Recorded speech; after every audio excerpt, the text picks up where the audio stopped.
Hey there, Melanated Magic here, your favorite spiritual thug with another banger for you.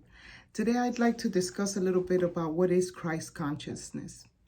One of the things that I noticed is that the way that the Greeks, the Romans, this Babylonian system, likes to change words to fit their agendas, their languages. And a lot of times when you translate things from one language to another, it can lose its true essence of the meaning of the word. Like, for example, the word Christ is derived from Greek, but they took it from the Hebrew, where in the Hebrew it means Messiah. In Hebrew it's pronounced Mashiach. So just like how they changed his name to to Jesus, his name is Yahusha. That is the proper name. If you think about the Father's name, you say it every time you say hallelujah. Hallelujah, Yahuwah, right? All praises to the Most High, Yah, our creator, of the ruler of all the universes, all the galaxies. That's who I'm talking about. Not the God of this world or any other world. I'm talking about the one that rules over and reigns over everything. All right, so the Father's name is Yah and the Son's name is Yahusha. Right, so a lot of people like to turn the name and call it Yeshua because they derive it from Joshua, or they like to call him Yehoshua. Those are not proper names because they're not properly translated. So that's why I call the Savior Yahusha HaMashiach.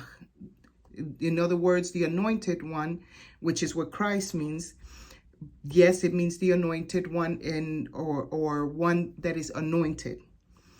And as far as, and I have to look up notes sometimes because the name Yahusha means I am he who avenges, defends, delivers, helps, preserves, rescues, saves, and brings salvation.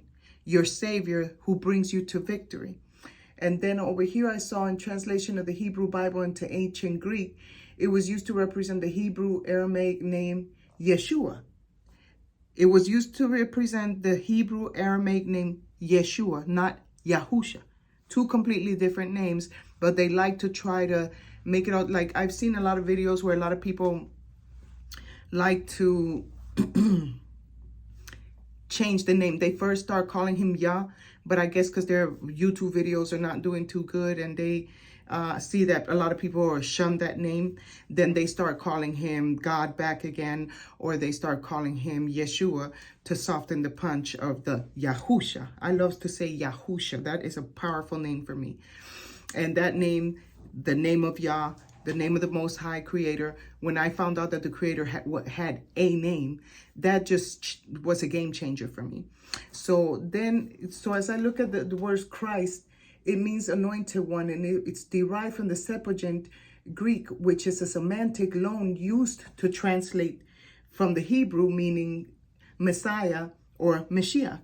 So that's why I personally like to call the Savior by the Hebrew names, because if it says that the Father is the same and does not change, why would mankind come and allow the Catholic Church to have the power, these Romans, to change the name of the Most High, when the scripture said that there is one name that saves, and that name is the name of Yah? And if you go to any Bible, newly printed especially, you will not find that name unless you look at some old printed Bibles. You may find it there in a few places, probably 2 or 3 places. I believe in the book of Psalm and in the book of Isaiah. I'm not sure where else. Probably also when he spoke to Moses. So you have to really look at words, because like Hebrew has been very distorted in translation, especially when King James was trying to translate the scriptures to what is now known as the Bible. And the only reason King James desired to print a book in his name, the King James Bible, because it doesn't say God's Bible or Yahuwah's Bible, it's King James Bible, because he wanted it translated to fit their agenda, because he used to be down with the Queen of England, and we defy Rome and Babylon and this Babylonian system because it opposes everything that represents the Most High. So over here it says, what is Christ consciousness? it says that it's the highest state of intellectual development and emotional maturity. That means releasing your ego to reach different dimensions, because most people are here in this third dimensional realm, but they don't know how to cross dimensions, right? A lot of people don't know about quantum physics, quantum mechanics. They don't know about, they don't believe in reincarnation. They don't believe that you can quantum jump into different realms to bring forth a different reality. They don't believe that you can change your outcomes, because they leave everything to God to determine it for them, rather than them exercising their free will like they've been freely given to be able to discover who they are. So over here it also says God consciousness, living with the meaning and purpose, describes how we can live with a greater meaning and purpose by increasing our consciousness to the presence of the Most High in our everyday activities. So what I see that as is that we have to continue doing our research, continue growing, continue evolving, continue seeking the Most High above all in our souls, to ask, what is the truth for me? What do you have to share with me, right? Because this Christ consciousness has become so popular in our society. And I desired to do a quick video about that, because I believe that it's just about you becoming conscious. And when you become conscious, you become aware.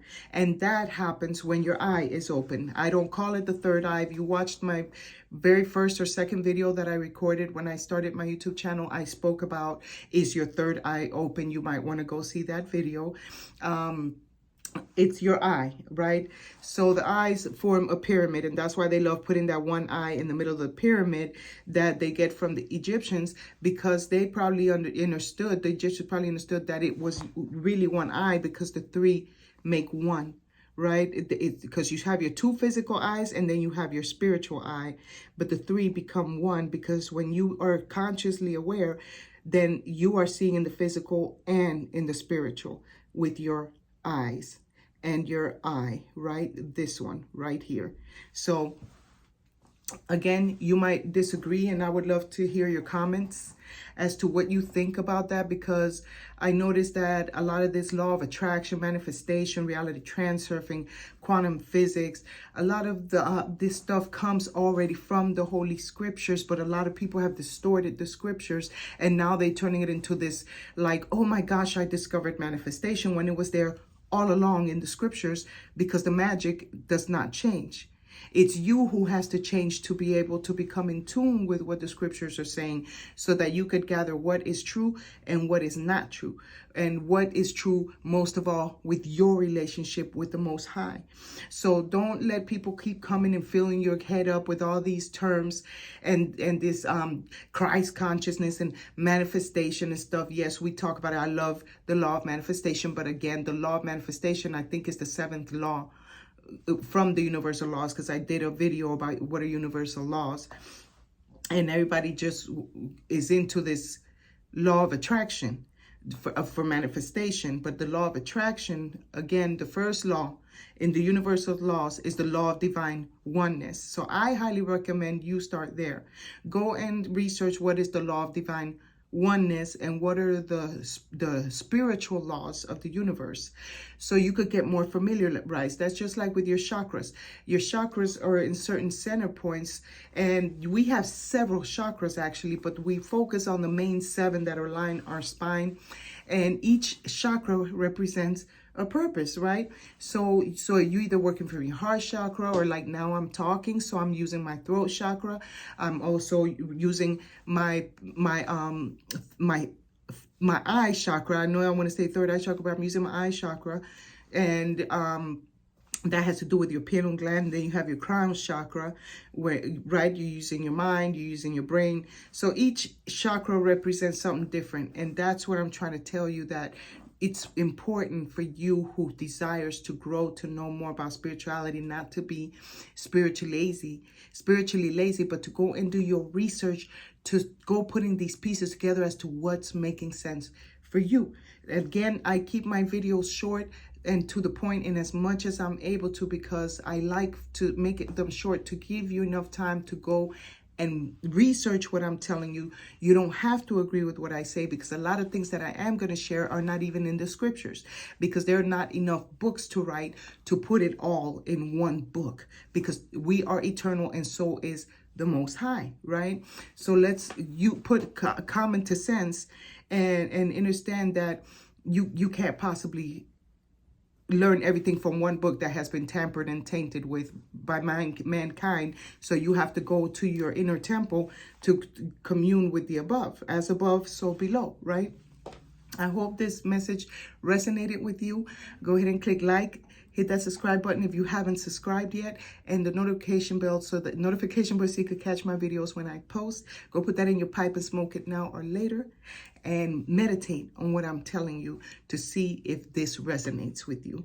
And I'll catch you on the other side in the other video. I love you very much. Bye. Peace.